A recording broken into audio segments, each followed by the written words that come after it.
खुदा के लिए मुझे मुझे आज़ाद कर दो। तुम जितना पैसा मांगोगे मैं दूंगा। खुदा के लिए मुझे आज़ाद करो, मत करो जुल्मी मेरे साथ।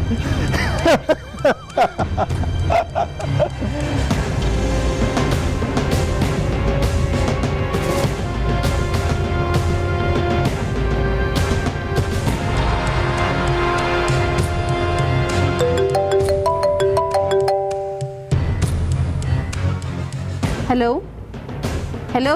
उम्मीद है कि तुमने रुपए का इंतजाम कर लिया होगा। हाँ, रकम का इंतज़ाम हो गया है। आप बताएं कब और कहाँ आने? हर इंसान की ये फितरी ख्वाहिश होती है कि वो ऐशो इशरत के साथ ज़िंदगी को एंजॉय करे। उसके पास दुनिया की हर आसाइश और आराम मौजूद हो, दौलत, कोठी, कार, सब कुछ उसके पास हो। लेकिन एक मुतवस्सित तबके से ताल्लुक़ रखने वाला ऐसी ज़िंदगी का सिर्फ ख्वाब ही देख सकता है। मेरी आंखें भी एक पुरतैश ज़िंदगी का ख्वाब देख रही थी। मैं भी अपनी बीवी के साथ ज़िंदगी एंजॉय करना चाहता था। ख्वाब की ताबीर को सच करने के लिए मेरे दिल और दिमाग शॉर्टकट की तलाश में रहने लगा, और यही शॉर्टकट हमें जेल की चार दीवारी में ले आया।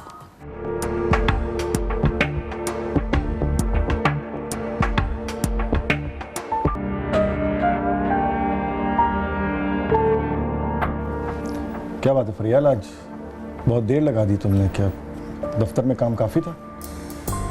हाँ उबैद, वाकई आज ऑफिस में बहुत काम था। आप कब आए? जनाब पिछले 1.5 घंटे से बैठा आपका इंतज़ार कर रहा हूँ। हो, फिर तो आपको भूख लगी होगी। मैं खाना बनाती हूँ आपके लिए। भूख तो लग रही है, लेकिन तुम मुझे बहुत थकी हुई भी लग रही हो। एक काम करते हैं, आज बाहर खाना खाने चलते हैं। लेकिन मेरे पास इतने पैसे नहीं है कि हम बाहर खाना खा सकें। अरे तो क्या हो गया, मेरे पास तो है ना। कोई लॉटरी वगैरह निकल आई है? हाँ, लॉटरी समझ लो। आज बॉस से 2000 रुपये ऐंठ लिए मैंने। अगर बॉस को पता चल गया तो नौकरी से निकाल देंगे। क्या करें यार, शराफत से तो कोई फूटी कौड़ी भी नहीं निकालता। अब क्या हेरा फेरी करने का इरादा है आपका? फरियाल, अगर हमने अपने ख्वाबों को पूरा करना है तो कुछ ना कुछ तो करना ही होगा। मुझे आपके दिमाग पर नहीं, सारा रिनेकमेंट देखने का असर लगता है। फरियाल, क्या क्या तुम नहीं चाहती कि हमारे पास भी बहुत ढेर सारा पैसा हो, बहुत बहुत बड़ी गाड़ी हो, बहुत बड़ा बंगला हो, कि हम भी लाइफ को एंजॉय कर सकें? कौन नहीं चाहता, लेकिन ये हमारे बस की बात नहीं है। हम तो सिर्फ ख्वाब देख सकते हैं, सिर्फ ख्वाब। ख्वाब देख सकते, मगर फरियाल, अब इन ख्वाबों को सच करने का वक्त आ गया। क्या मतलब? कोई मतलब नहीं है, तुम जल्दी से तैयार हो जाओ। मतलब मैं तुम्हें खाने पे बताता हूँ।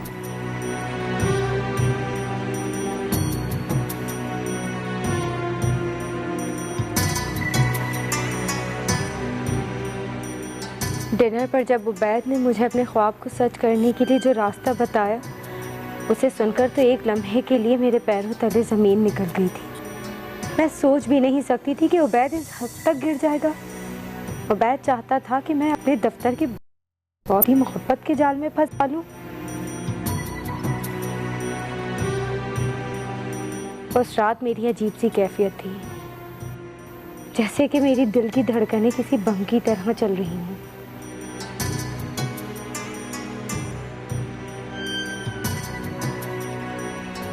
नहीं उबैद, ये सब कुछ गलत है। मुझसे नहीं होगा ये सब कुछ। कुछ गलत नहीं है फरियाल, कुछ गलत नहीं है। मोहब्बत इसी कुर्बानी का नाम है। वो शादीशुदा आदमी एक बच्ची का बाप है। तो क्या हुआ? आपका क्या ख्याल है कि वो आसानी से मेरी तरफ माइल हो जाएगा?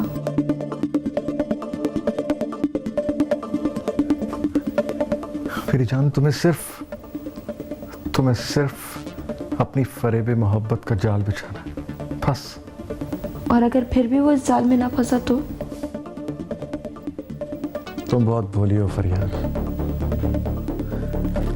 औरत के जितने बाल होते हैं ना, उतनी ही उसकी चालें होती हैं। तो आप क्या चाहते हैं कि मैं अपने प्यार को 2 हिस्सों में बांट दूं? तुम्हारा प्यार एक आईना है फरियाद। और अगर ये आईना टुकड़े टुकड़े हो गया तो? और उसके जितने भी टुकड़े हो जाएं उसमें तुम्हारी ही सूरत नजर आएगी। मुझे कुछ समझ नहीं आ रहा है। इसीलिए तो तुम्हें मैं समझा रहा हूं। बहरहाल तुम अभी अपने दिमाग पर इतना जोर मत दो और सो जाओ।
अरे फरियाद, तुम अभी तक बैठी हो?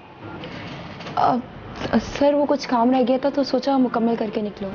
तुम्हें टाइम का अंदाजा है क्या वक्त हो गया? सर वाकई टाइम तो बहुत हो गया। काम की तरह टाइम का कुछ पता ही नहीं चला। चलो चलो, मैं तुम्हें घर ड्रॉप कर देता हूँ, उठो। थैंक यू सर, मैं चली जाऊंगी। क्यों फरियाद, तुम्हें अपने बॉस के साथ जाने में कोई एतराज है? नहीं सर, ऐसी कोई बात नहीं है। चलो समेटो सब कुछ, मैं तुम्हें ड्रॉप कर। Okay sir.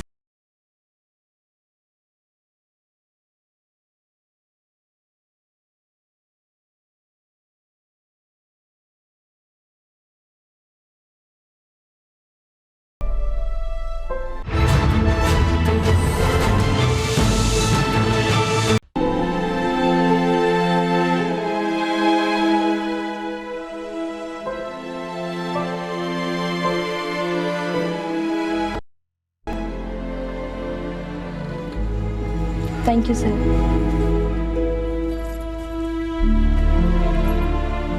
सर आप जब मेरे घर तक आ ही गए तो एक कप कॉफी पी के जाइएगा। नहीं फरियाद, फिर कभी सही। सर प्लीज, मुझे खुशी होगी। आप पहली बार मेरे घर आए ना। चलो, अगर तुम इतना इंसिस्ट करती हो तो फिर इनकार की गुंजाइश नहीं बचती। सर आपने आज से पहले इतनी मजेदार कॉफी नहीं पी होगी। चलो, तुम्हारे हाथ की कॉफी भी पी लेंगे और इस बहाने उबैद से मुलाकात भी हो जाएगी।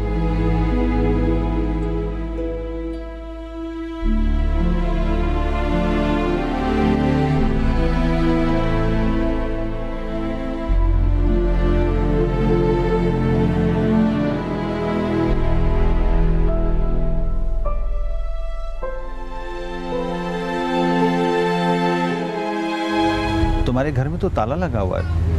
तुमने तो बताया था कि तुम्हारा शौहर शाम को 6 बजे आ जाता है। जी सर, आ तो जाते हैं, बाजार गए होंगे शायद कुछ लेने के लिए। तो तब तक तुम क्या करोगे? सर मेरे पास बॉस को घर के अंदर लाने में कामयाब हो गई थी। थोड़ी देर तक हम इधर उधर की बातें करते रहे। बॉस कॉफी भी पी चुके थे। फिर उन्होंने कहा,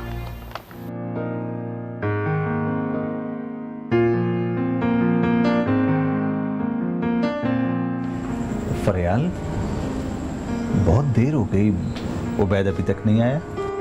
हाँ, पता नहीं कहाँ रह गए। तुम्हें डर तो नहीं लग रहा? नहीं नहीं, ऐसा हो जाता है कभी कभी।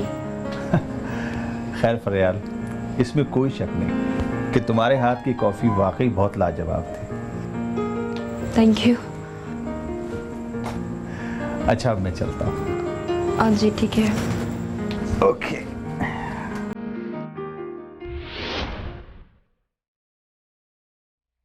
फरियाल,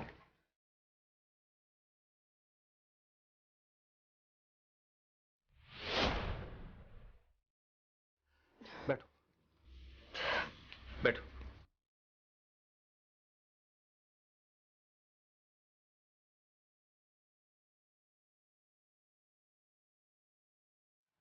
फरियाद, are you alright? Yes sir, no alright. मैं डॉक्टर को लेकर आता हूँ। नहीं सर, मुझे डॉक्टर की ज़रूरत नहीं है, बस मामूली सा चक्कर था। अच्छा, ऐसा करते हैं, जब तक उबैद नहीं आता मैं तुम्हारे पास रुक जाता हूँ। नहीं सर, मैं ठीक हूँ। आपकी वाइफ इंतज़ार कर रही हो कि आप जाएं। फरियाद, मैं तुम्हें इस हालत में अकेला छोड़कर कैसे चला जाऊँ? नहीं सर, मैं अब ठीक हूँ। मैंने कहा ना, बस कभी कभी ऐसा हो जाता है। अच्छा, अगर तुम कहती हो तो ठीक है, मैं चलता हूँ। ठीक है, अल्लाह हाफिज़। अल्लाह हाफिज़।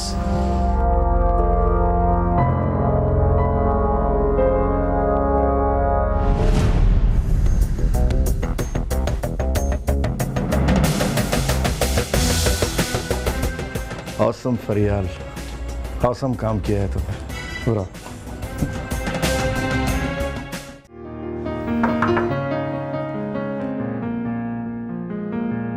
सर, आपने मुझे बुलाया? आओ फरियाद, मैं कब से तुम्हारा इंतजार कर रहा हूँ। आओ बैठो।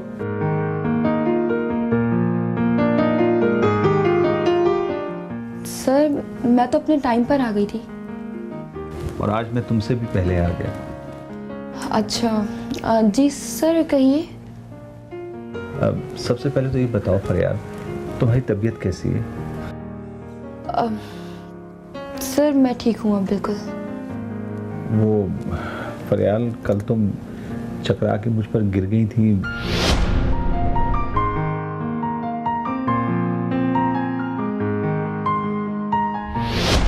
सर, वो मैंने जानबूझकर नहीं किया था। मैं जानता हूँ फरियाद, तुमने जानबूझकर ऐसा नहीं किया। सर, आपको बुरा लगा, आई एम रियली सॉरी। नहीं फरियाद, इसमें सॉरी वाली कोई बात नहीं है। फिर क्या बात है? बस मैंने भी ध्यान नहीं दिया और सीधा घर चला गया। तो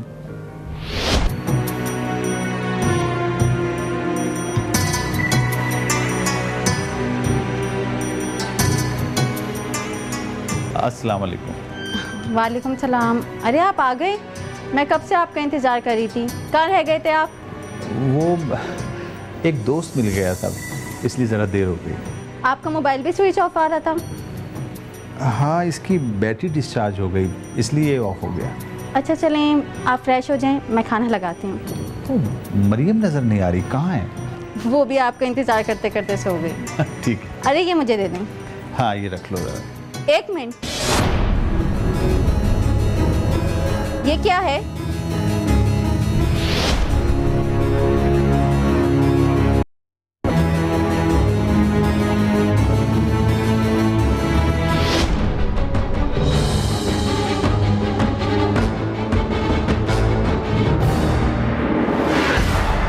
उसी दोस्त से मिलकर आ रहे हैं ना? तुम मुझ पर शक कर रही हो? तो फिर ये क्या है? ये गुलनाज पता नहीं कब, कहाँ और कैसे लग गया। आपकी आस्तीन पर किसी लड़की के होठों का लिपस्टिक का निशान है और आपको नहीं पता कि ये कब और कैसे लगा? हाँ हाँ, याद है।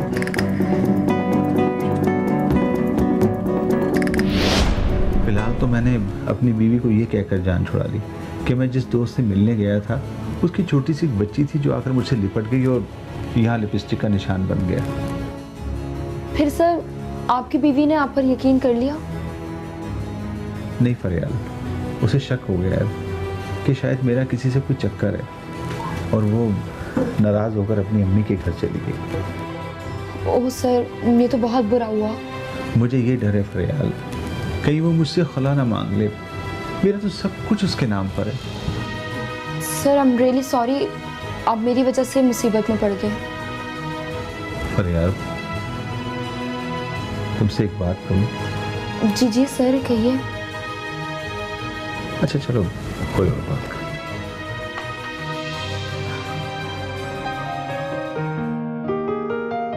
प्लीज सर, बोल दें जो आप बोलना चाहते हैं। फरियाद, मैं उस लम्हे को जितना भुलाना चाहता हूँ वो मंजर मेरी आंखों से नहीं उतरता। सर उसे भूल जाए। ऐसा लगता है फरियाल, उस एक लम्हे ने मुझे नशे में मुब्तला कर दिया।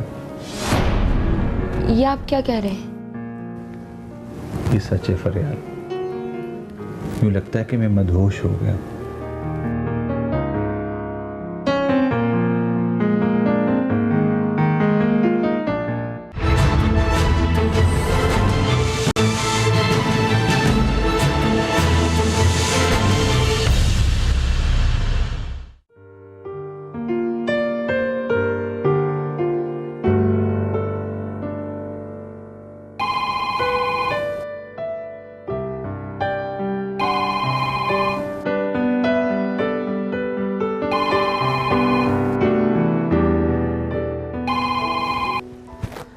हेलो फरियाल, तुम इस वक्त? आपको परेशानी में देखकर मेरी भी नींद उड़ गई है। फरियाल, उबैद कहाँ है?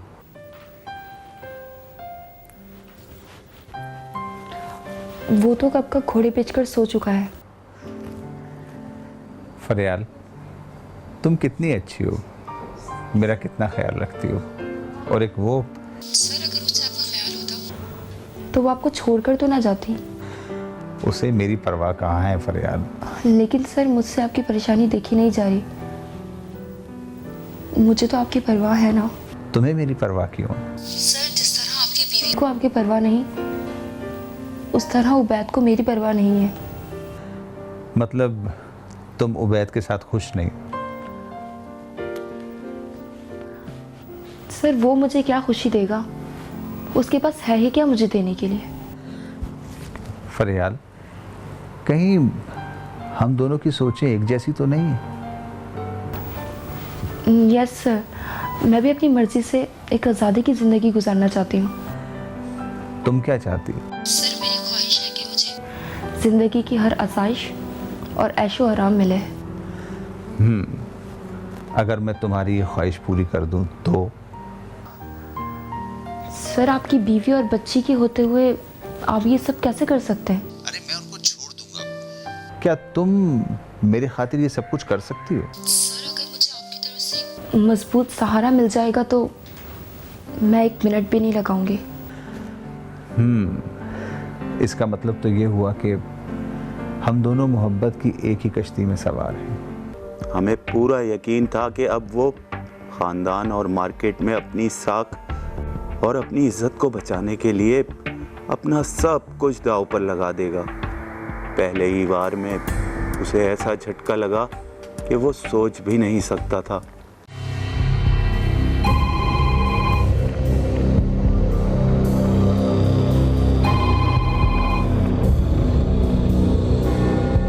हेलो फरियाल, तुम आज ऑफिस नहीं आई?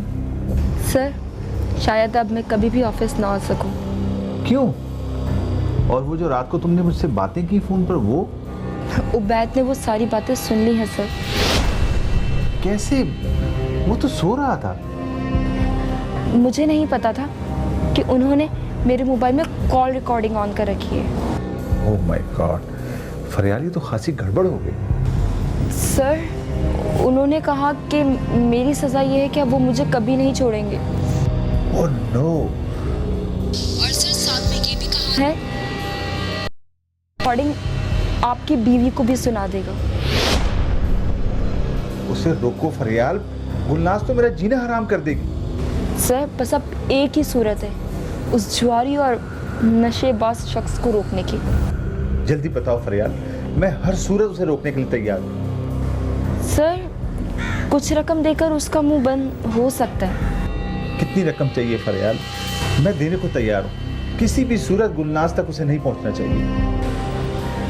ठीक है सर, मैं उस से पूछ के आपको बता दूंगी।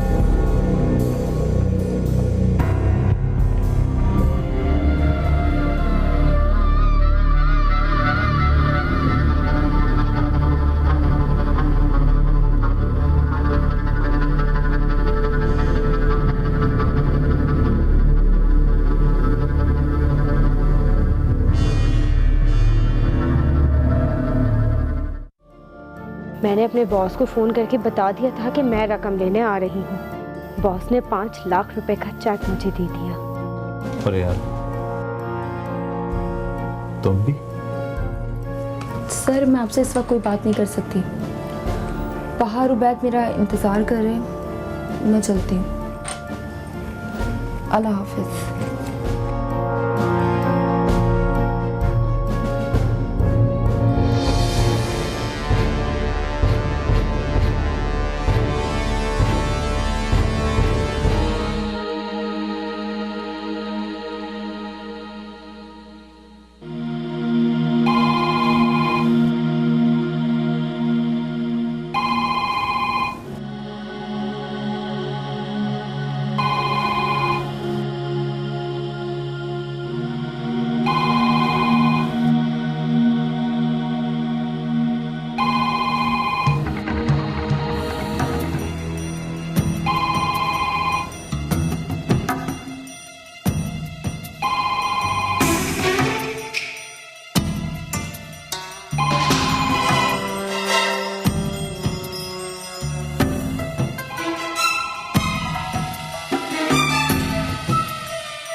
क्या बात है फरियाल, अब क्यों फोन किया तुमने मुझे? सर आपका लहजा बता रहा है कि आप अब तक मुझसे नाराज हैं। देखो फरियाल, मेरी बीवी और बेटी वापस आ चुके हैं। Really sir? आप तो मेरी खातिर उन दोनों को छोड़ने के लिए तैयार थे। उस वक्त मैं तुम्हारी और तुम्हारे शौहर की नीयत से बेखबर था। मतलब सर अब आप हमारी नीयतों से बाखबर हो गए। मैं कोई दूध पीता बच्चा नहीं हूँ, मैं सब समझता हूँ तुम क्या खेल खेल रही हो। आहिस्ता सर आहिस्ता। अगर आपकी बीवी ने सुन लिया ना तो फिर क्या जवाब देंगे? फरियाल, तुम्हें जो चाहिए था वो तुम्हें मिल गया, अब मेरा पीछा छोड़ दो। सर अब आप इतनी आसानी से मुझसे पीछा नहीं छुड़वा सकते। फरियाल, जो कुछ हुआ मैंने भुला दिया, प्लीज अब मुझे सुकून से जिंदा रहने दो। सर मैं हमेशा यही चाहती हूँ कि आप अपनी ज़िंदगी सुख चैन और आराम के साथ गुजारें। तो फिर फोन करने का क्या मकसद है तुम्हारा? वही मकसद बताने के लिए उबैद आपके ऑफिस आएंगे। क्या मतलब? मतलब वो आपको आकर समझा देंगे।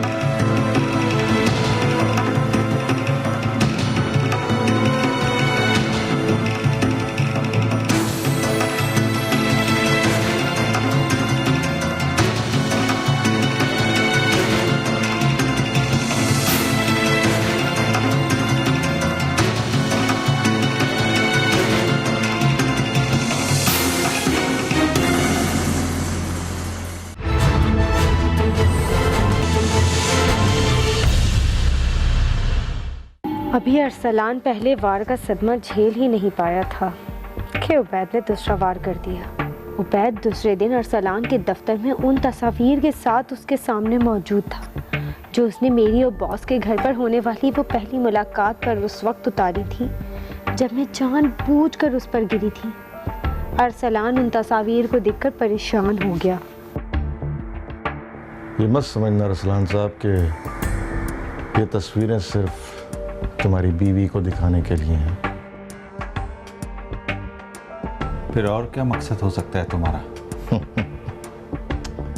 मकसद ये कि सोशल मीडिया पर अपलोड करने के लिए सिर्फ 1 क्लिक की दूरी पर हैं ये पिक्स। तो इसका मतलब ये हुआ कि तुमने पूरी प्लानिंग कर रखी है मुझे बार बार ब्लैकमेल करने की? नहीं, बिल्कुल नहीं। बहुत शरीफ लोग हैं हम, बार बार जहमत नहीं देंगे आपको। तो फिर क्या चाहते हो तुम? कुछ भी नहीं, कुछ भी नहीं चाहते, सिर्फ और सिर्फ 50 लाख रुपए चाहते हैं आपसे। 50 लाख? नहीं, मैं तुम्हें नहीं दे सकता। पता है, लेकिन ये रकम तुम्हारी बीवी देगी हमको।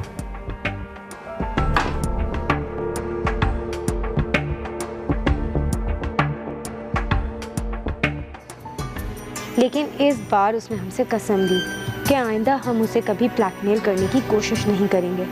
हमें क्या एतराज़ था, क्योंकि अब हम खुद भी नहीं चाहते थे कि अरसलान को मज़ीद ब्लैकमेल किया जाए। इस तरह हमारे फंसने के भी चांस ज़्यादा नहीं थे।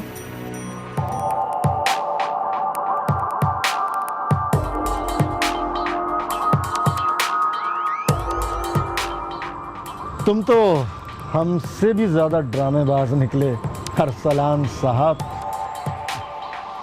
उबैद, अब जल्दी से इनकी बीवी से बात करके इस ड्रामे को अंजाम तक पहुंचा दें। ठीक कहती हो तुम। लाओ मुझे मोबाइल दो। ये लें। सिम तो चेंज कर दी थी ना तुमने? हाँ, चेंज कर दी थी। गुड।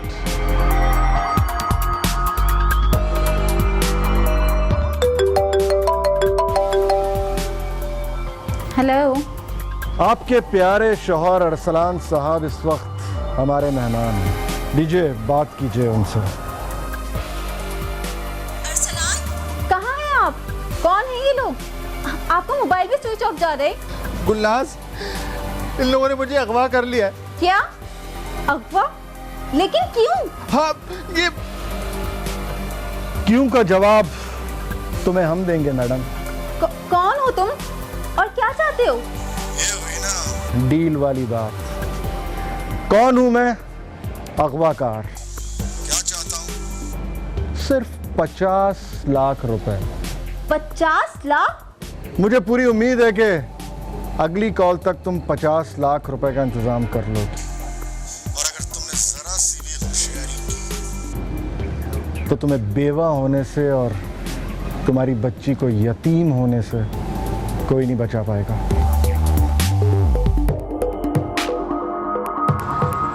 तुम इस तरह की बातें तो ना करो। वो बेचारे तो मुझे परेशान देख के पहली तशवीश में। क्यों बे? कहीं तूने तो कुछ नहीं बक दिया? नहीं, मैंने उसे कुछ नहीं बताया, मगर जाहिर है मुझे देखकर उसे तशवीश तो हुई। क्या बात है अरसलान, आजकल आप मुझे कुछ परेशान लग रहे हैं। नहीं, ऐसी तो कोई बात नहीं है। बस ज़रा ऑफिस में काम ज़्यादा, उसकी वजह से ज़रा थक जाता हूँ। अरे बाबा, आपका अपना बिजनेस है, कुछ दिन आराम कर लें। पापा मम्मी सही बोल रही है, बोले ना, क्या बात है? ऐसा लगता है आप मुझसे कुछ छुपा रहे हैं। अरे नहीं भाई, मैं तुमसे कुछ नहीं छुपा रहा। देखें, परेशानी बांटने से कम होती है। अच्छा बताएं, किसी ने कुछ कहा है? नहीं नहीं, किसी ने कुछ नहीं कहा। अच्छा, मैं ज़रा आराम करना चाहूँगा।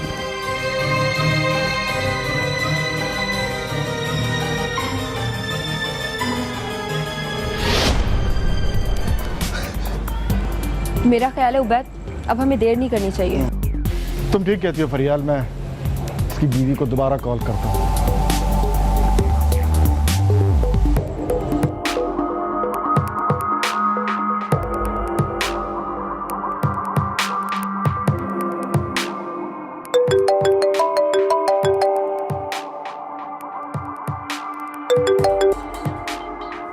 Hello hello. उम्मीद है कि तुमने रुपए का इंतजाम कर लिया होगा। हाँ, रकम का इंतज़ाम हो गया है।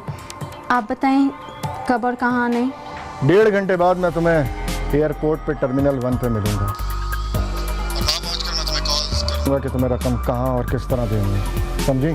ठीक है, मैं 1.5 घंटे से पहले रकम लेके पहुँच जाऊँगी। ठीक है, मैं भी यहाँ से थोड़ी देर में निकलता हूँ। और हाँ, कोई होशियारी नहीं कर, वरना इसका अंजाम बहुत बुरा होगा, समझी? आप इत्मीनान रखें, कोई होशियारी नहीं करूँगी। ओके, मैं कुछ देर में यहाँ से निकलता हूँ।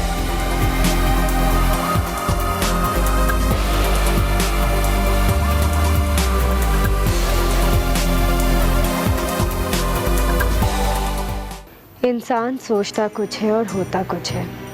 ऐसा ही कुछ हमारे साथ हुआ। हम ये समझ रहे थे कि हमारी प्लानिंग फुल प्रूफ है, हमें कोई ख़तरा ही नहीं है, लेकिन ये सब हमारा खाम ख्याली था। उबैद ने कहा था कि वो रकम लेने के लिए अकेले ही जाएगा। इधर मैं अरसलान का ख्याल रखूं। इससे पहले कि उबैद घर से निकलता, सब कुछ चौपट होकर रह गया।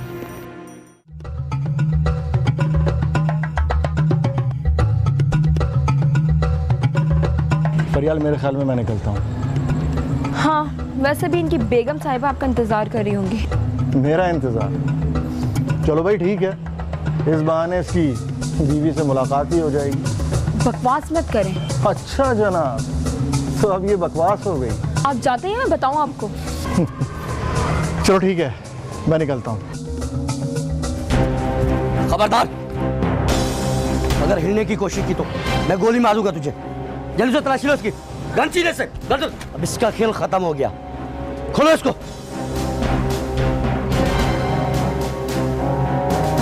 जल्दी करो। अरसलान, आप ठीक तो है ना? हाँ गुलनाज, मैं ठीक हूँ। मैं तुम्हारा मुजरिम हूँ, मुझे माफ कर दे। काश अरसलान आपने मुझ पे कभी भरोसा किया होता। तुम ठीक कहती हो गुलनाज, मुझे तुमसे कुछ नहीं छुपाना चाहिए था। मुझे तो उसी दिन शक हो गया था।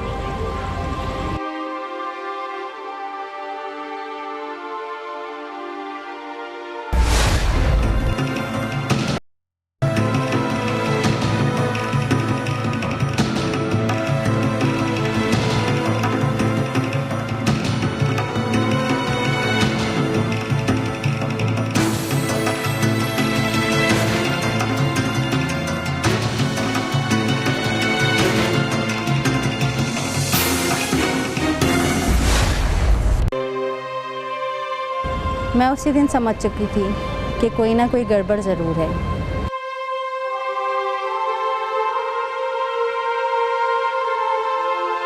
अब तुम दोनों को हमारे साथ थाने चलना पड़ेगा, चलो।